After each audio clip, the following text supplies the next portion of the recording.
Ya, terima kasih Anda masih bersama kami dalam Market Review, dan sebelum saya lanjutkan perbincangan bersama Mbak Devi, ada beberapa grafis yang sudah kami siapkan.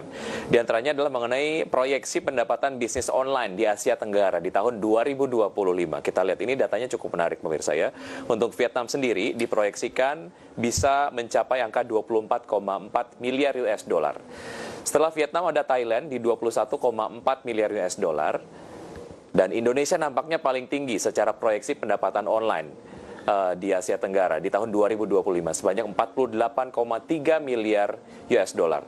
Kemudian ada Filipina 9,3 miliar US dollar, Malaysia 9,1, kemudian di Singapura 7,7 miliar US dollar.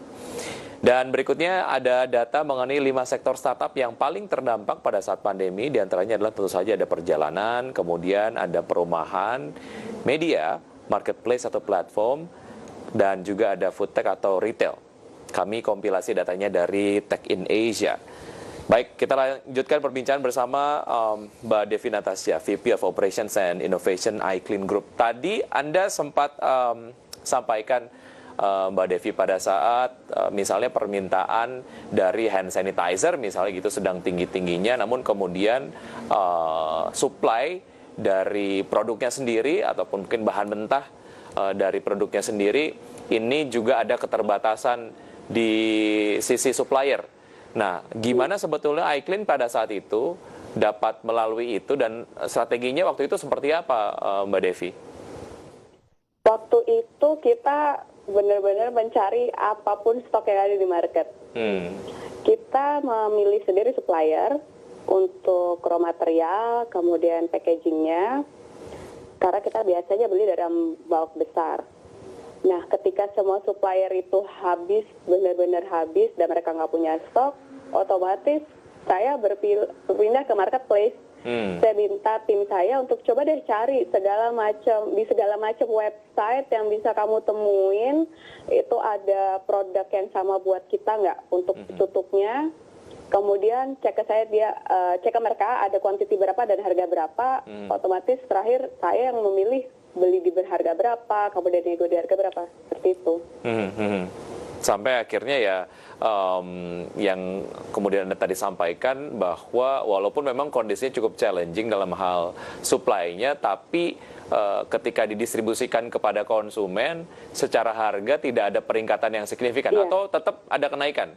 Enggak, kita sama sekali nggak ada kenaikan.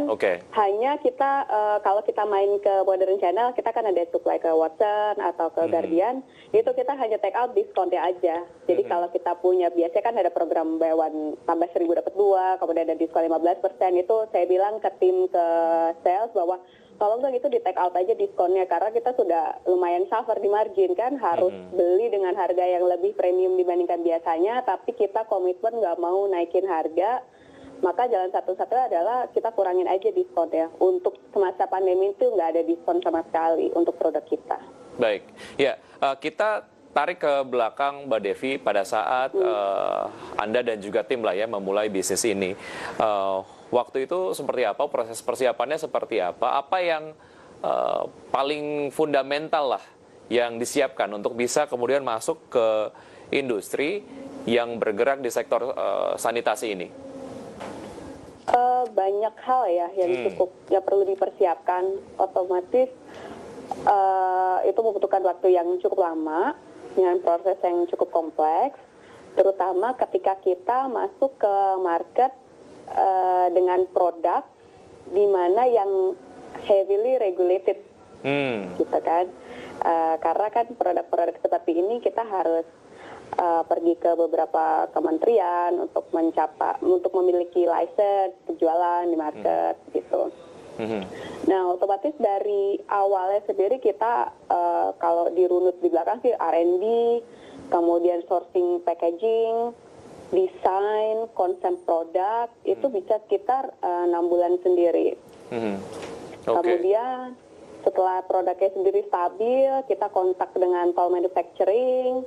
Kemudian kita minta mereka untuk tes produk kita, bisa apakah mereka membuat produknya. Kemudian paralel kita tes lab mikrobiologi, tes dermatologis, kemudian kita baru bawa ke Kemenkes untuk dapat nomor izin edar. Oke. Setelah itu baru bisa launching full di market. Nah, itu kita dealing dengan beberapa marketplace. Baik, proses research and development, apalagi untuk produk sanitasi ini menjadi proses yang sangat penting gitu ya, walaupun cukup challenging tapi nampaknya seru gitu.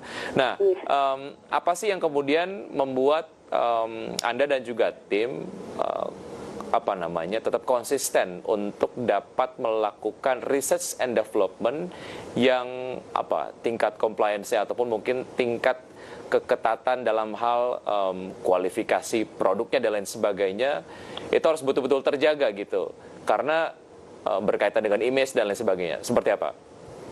Kita otomatis review di market, kemudian bagaimana, apakah ada feedback, dan bahkan kita menjaga itu sebelum kita launching kita harus tes panel dulu ya. Apakah ada kekurangan atau produk yang bisa kita improve menjadi lebih baik sebelum kita luncurkan di market. Setelahnya kita review di market bagaimana, kita mendapatkan feedback, apa kita bisa upgrade, dari segi apa, baru kita lakukan semua proses itu kembali. Baik, oke. Ya, Mbak Devi, kita masih ada satu segmen, kita akan lanjutkan usai jeda berikut ini, dan pemirsa tetap di Market Review, saja kami akan segera kembali.